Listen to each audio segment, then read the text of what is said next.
Part 2 ವಿಡಿಯೋದಲ್ಲಿ job opportunities ಮತ್ತೆ career options ನ ಡೀಟೇಲ್ ವಿಡಿಯೋನ ಬೆಳಗ್ಗೆ ಅಪ್ಲೋಡ್ ಮಾಡ್ತೀನಿ. ಓಕೆನಾ? ಸೊ ಇವತ್ತಿನ ವಿಡಿಯೋದಲ್ಲಿ ಏನಪ್ಪಾ ಅಂದ್ರೆ ಇವಾಗ BSc ಇನ್ ಕಾರ್ಡಿಯಾಲಜಿ ಇದು ಬಂದ್ಬಿಟ್ಟು 3 years ಕೋರ್ಸ್ ಆಗಿರುತ್ತೆ. ಓಕೆನಾ? 3 ವರ್ಷದ ಕೋರ್ಸ್ ಆಗಿರುತ್ತೆ.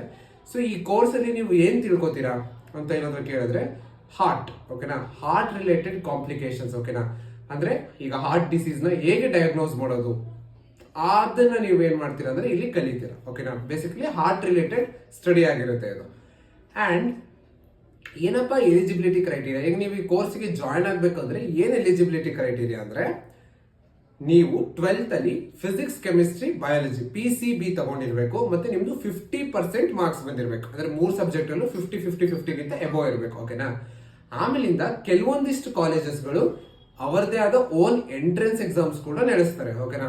ಅಂದ್ರೆ ಕೆಲವೊಂದಿಷ್ಟು ಕಾಲೇಜಸ್ ಎಂಟ್ರೆನ್ಸ್ ಎಕ್ಸಾಮ್ ಇದೆ, ನೀವು ಅದನ್ನ ಕುತ್ಕೊಂಡು ಅದರಲ್ಲಿ ಪಾಸ್ ಆಗಿದ್ರೆ ಆ ಕಾಲೇಜಲ್ಲಿ ಅಡ್ಮಿಷನ್ ಸಿಗುತ್ತೆ. ಅದು ಕೂಡ ಕೆಲವೊಂದಿಷ್ಟು ಕಾಲೇಜಸ್ ಅಲ್ಲಿ ನಡೆಯುತ್ತೆ.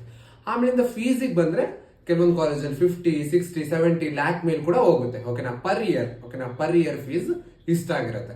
ಸೊ ನಾಳಿನ ವಿಡಿಯೋದಲ್ಲಿ ಕರಿಯರ್ ಆಪ್ಷನ್ಸ್ ಮತ್ತೆ ಸ್ಕೋಪ್ ಹೇಗಿದೆ ಈ ಕೋರ್ಸ್ಗೆ ಅಂತ ತಿಳ್ಕೊಳ್ಳೋಣ. ಮತ್ತೆ ಯಾರಾದ್ರೂ BSc ಕಾರ್ಡಿಯಾಲಜಿ ಸ್ಟೂಡೆಂಟ್ಸ್ ಇದ್ರೆ ದಯವಿಟ್ಟು ಕಮೆಂಟ್ ಸೆಕ್ಷನ್ ಅಲ್ಲಿ ನಿಮ್ಮ ಏನಾದ್ರು ಒಪಿನಿಯನ್ಸ್ ಇದ್ರೆ ಕೋರ್ಸ್ ಬಗ್ಗೆ, ನಿಮಗೆ ಈಗ ಓದ್ತಾ ಇದ್ದೀರಲ್ಲ, ನಿಮ್ಮ ಏನಾದ್ರು ಅನಿಸಿಕೆಗಳಿದ್ರೆ ದಯವಿಟ್ಟು ಕಮೆಂಟ್ ಮಾಡಿ. ನಾನು ನಾಳೆ ಅದನ್ನ ಸ್ಟೂಡೆಂಟ್ಸ್ಗೆ ಹೇಳಕ್ಕೆ ಸರಿ ಹೋಗುತ್ತೆ. ಓಕೆನಾ? ಯಾರಾದ್ರೂ ಇದ್ರೆ ದಯವಿಟ್ಟು ಕಮೆಂಟ್ ಮಾಡಿ.